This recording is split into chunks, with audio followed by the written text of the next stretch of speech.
Kalau kenapa pemimpin-pemimpin muslim tidak bersatu dan menyerang balik? Ini jawabannya bukan di tangan saya, ikhwan akhwat Ya, sekalian. betul. Jawabannya ada di tangan para pemimpin itu. Bismillahirrahmanirrahim.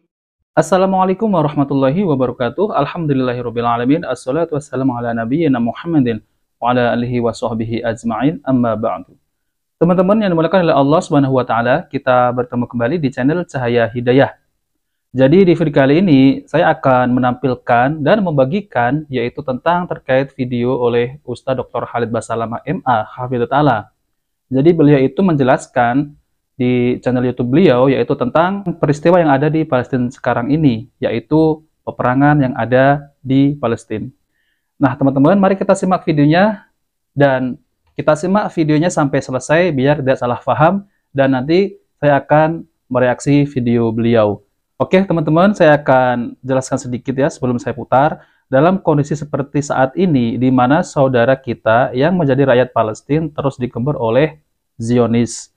Mengapa negara-negara Islam tidak bersatu untuk menyerang balik mereka? Oke ya, teman-teman. Kita langsung simak.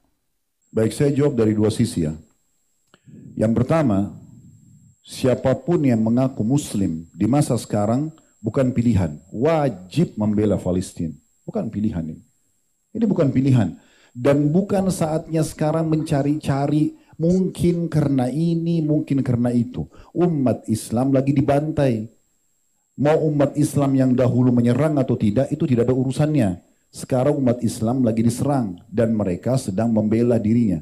Kondisi teman-teman kita sekarang di Palestina mirip waktu kita dijajah sama Belanda. Bagaimana kalau kita orang Indonesia tiba-tiba melawan dan memberontak terhadap pemerintah Belanda pada saat itu? Kita disalahkan? Tentu saja tidak. Negara kita kok. Tanah air kita dirampok. Nah, begitu keadaan orang Palestina.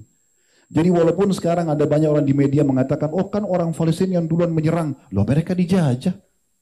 Masa kita dulu kalau kita serang Belanda karena mereka jajah lalu kita disalahin? Kan lucu. Nah, teman-teman, saya stop dulu ya. Saya setuju dengan Ustadz Dr. Khalid Basalamah ya. Saya sangat setuju. Karena kondisi kaum muslimin yang ada di Palestina sekarang ini, mereka itu dijajah. Saya setuju.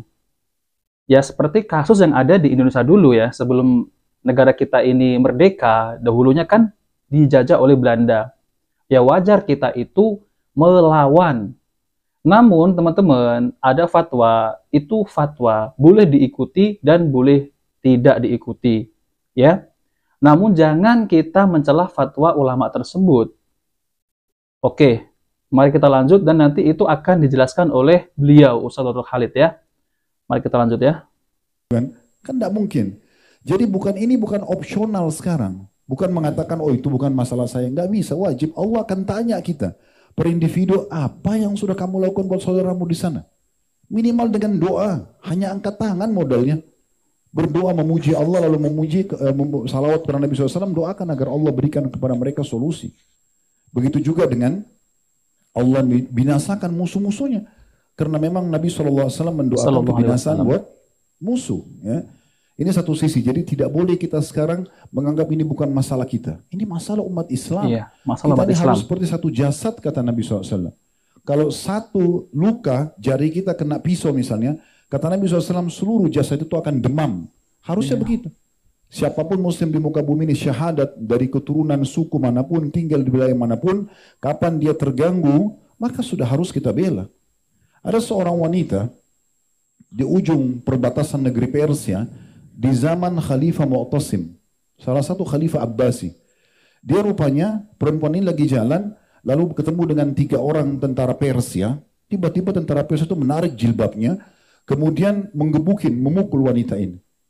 Lewat seorang muslim di situ, muslim ini merasa tidak mampu membantunya, tapi dia dengar perempuan ini mengatakan, wa Mu'tasimah. Maksudnya, hai Mu'tasim, tolong saya. Perempuan itu berkata, dan di situ wilayah jauh sekali dari umat Islam, wilayah kekuasaan mereka.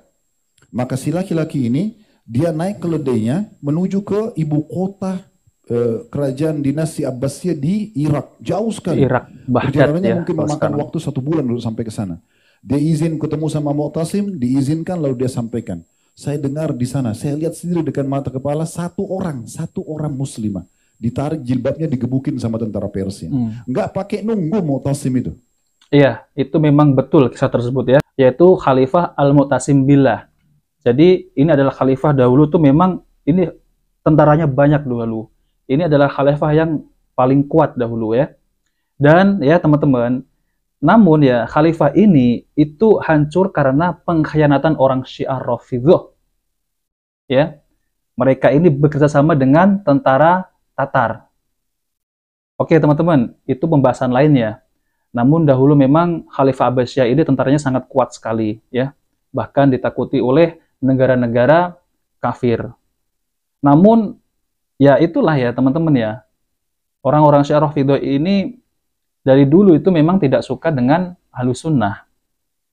Dan mereka rela bekerja sama dengan orang-orang kafir. Maka dari itu pengkhianatan mereka itu dari dulu sampai sekarang itu masih. Namun sekarang berbeda cara mereka ya. Oke, mari kita lanjut. Gak pakai nunggu, langsung dia siapin pasukan, serang wilayah itu, taklukkan, tundukkan. Walaupun musim dingin pada saat itu, mereka bertahan sampai 40 atau 50 hari untuk menembus benteng itu karena muslim tadi dicoreng kehormatannya. Jadi memang kondisinya nggak bisa kita main-main kalau sudah agama yang dicoreng, ikhwan akhwat sekalian, gitu kan?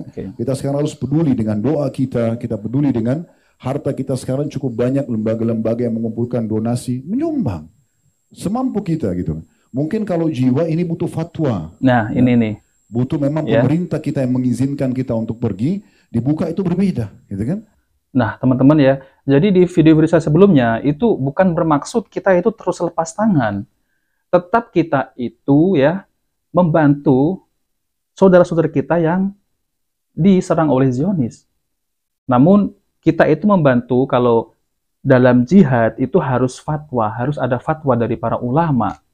Dan bahkan pemerintah kita, yaitu presiden, ya, itu yang harus mengerahkan tentara-tentaranya. Namun ya teman-teman ya, bukan bermaksud kita itu menggembosi kalau kita berjihad itu harus butuh fatwa. Namun kita harus menunggu fatwa dari para ulama dan pemimpin kita seperti presiden, itu yang akan mengerahkan kaum muslimin untuk melawan Zionis. Namun pada hakikatnya ya sampai sekarang belum ada fatwa tersebut. Dan tidak mungkin ya pemerintah kita itu mengarahkan tentara ke sana, tidak akan mungkin. Nah, maka dari itu kita harus mentaati pemerintah kita. Jadi solusi pertama kita sekarang itu kan belum ada fatwa untuk jihad. Nah, maka dari itu ya teman-teman, kita itu harus membantu lewat doa. Itu saya sering ya di channel saya itu sering membahas ini itu apa ya? Itu dengan doa ataupun dengan sisihkan harta kita ya, itu donasikan ke saudara kita kaum muslim yang ada di Palestina. Nah, maka dari itu saya selalu bilang seperti ini ya teman-teman. Jadi sebagian kaum muslimin itu menganggap saya itu anti-Zionis ya. Padahal di sana itu ya teman-teman, itu ada Syiah Iran, ada Hizbullah, dan lain-lain ya. Kita tidak tahu konflik yang ada di sana itu, maka dari itu kita sebagai kaum muslimin yang ada di Indonesia ini hanya mampu ya mendoakan dan mengirim yaitu sebagian harta kita, yaitu mendonasikan. Itu yang saya maksud. Namun mereka ini berkomentar dengan hawa nafsu seakan-akan dan menuduh saya ini adalah anti-Zionis. Bahkan saya membenarkan apa yang Ustadz Dr. Khalid Basalamah ini sampaikan ya, yaitu kita kaum muslimin ya, itu solusinya adalah mendoakan dan mensisihkan harta kita untuk didonasikan oleh saudara kita kaum muslimin yang ada di Palestina. Oke, teman-teman, mari kita lanjut. Ini yang bisa kita lakukan. Ini jawaban yang pertama. Jawaban yang kedua, kalau kenapa pemimpin muslim tidak bersatu dan menyerang balik? Ini jawabannya bukan di tangan saya, ikhwan akhwat sekalian. Betul. Jawabannya ada di tangan para pemimpin itu. Yang akan diminta tanggung jawab pada hari kiamat. Semua pemimpin muslim sekarang akan diminta pertanggungjawaban hari kiamat.